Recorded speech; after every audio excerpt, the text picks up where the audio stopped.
One of the words that tends to bring fear in the hearts of many church members is the word change. I get it. You've become accustomed to things being done a certain way.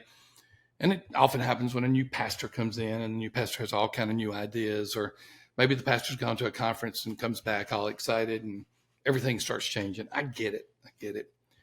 We want to talk about the issue of change from two perspectives. We're going to talk about one perspective in this episode, and then we're going to have another episode to talk about how we can get church members willing to change.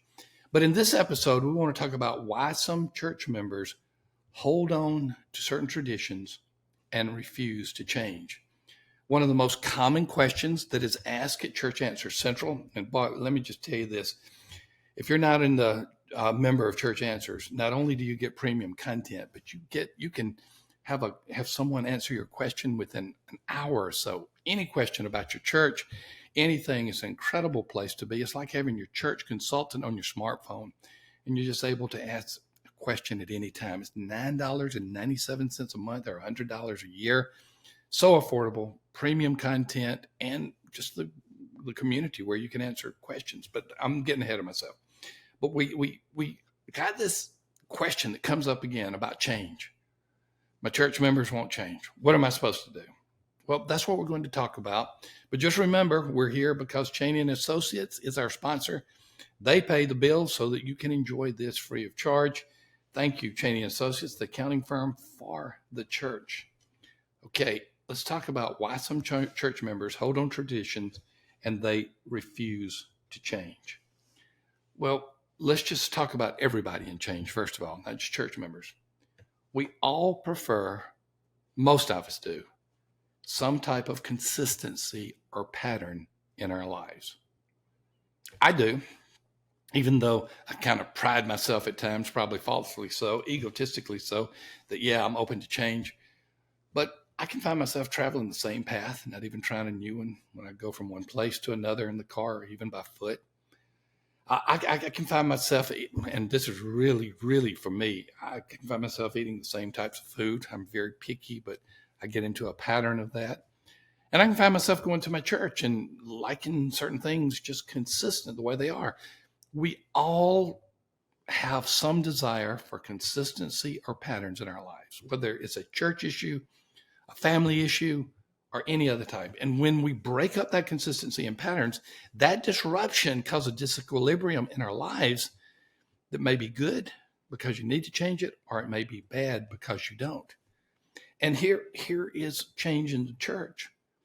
Many people have gotten accustomed to a certain way of doing church. It's not bad. It's just that they have gotten accustomed to it. And as a result, you start disrupting that order, that consistency, and it causes that disequilibrium. I'm going to ask a rhetorical question, and know even if you did know the answer, you cannot answer because you're just listening to me or watching me. Do you know what one of the major reasons in worship services was for this disequilibrium? Yeah, you're going to say worship style of music, but that's one of them. But one that you may not have known that caused a lot of disruption and conflict was when the offertory is taken. Is it in the middle or is it at the end? That was a big issue in a lot of churches. And if your church doesn't have this particular order of worship, many churches did. And a lot of leaders put the offertory from the middle to the end. And oh my goodness, you would thought the world was coming to an end. Well, what happened? There was a pattern. We've always done it this way. Am I defending people who got really angry about that? No, but I'm trying to explain what's going on. Our human nature likes some level of consistency and patterns. Okay, that's one reason. A second reason some church members hold on tradition and refuse to change, they confuse holiness with routine. Let me say that again. They confuse holiness to routine. Now, so maybe let me give you an example in some churches. Your church may not have ever done this, but some of you may have been in a church that the Lord's Supper was distributed through wafers and juice, maybe wine, whatever the case may be. And there was the table that was set, and there was this blanket over the table, or this covering. And part of the ritual in many churches was two people, sometimes deacons, picking that thing up and folding it like it's some type of military flag. I mean, it was, oh my goodness, that's a holy thing. It's covering the Lord's Supper. Well, it came about before air conditioning, when churches kept their windows and doors open during hot times and flies would get in. That was to keep the flies off the elements. But over the years, many people translated that to become holy. So when you begin to look at things as holy that are just tradition and you change them, then you can have conflict within the church. That's the second reason. A third reason, when you make change to the church is seen as the antidote to the rapid cultural change, rapid pace of cultural change. It is seen as the stability in the midst of all of the mess of culture. I mean, we can talk about the onset of the internet and then artificial intelligence, mores changing, sexual identity becoming confusing. We can go through all of these things. And so church, for many people, is the antidote to cultural change. In other words, it's our stability in the midst of this. And if you start messing with my church, you've messed with my stability. The rest of the world is going crazy. I want my church to be sane and stable. Quite frankly, I can get that at times. Fourth reason, kind of overarching, is this: familiarity. We like familiarity. We like the fact that it's not just patterns and consistency, but we like the fact that we can count on things that we are comfortable with and that we feel okay about. Now, why am I telling you all this? Many of you who listen to my podcast or watch the video of the podcast on YouTube, many of you are pastors and other leaders within the church, and you're leading your church to change.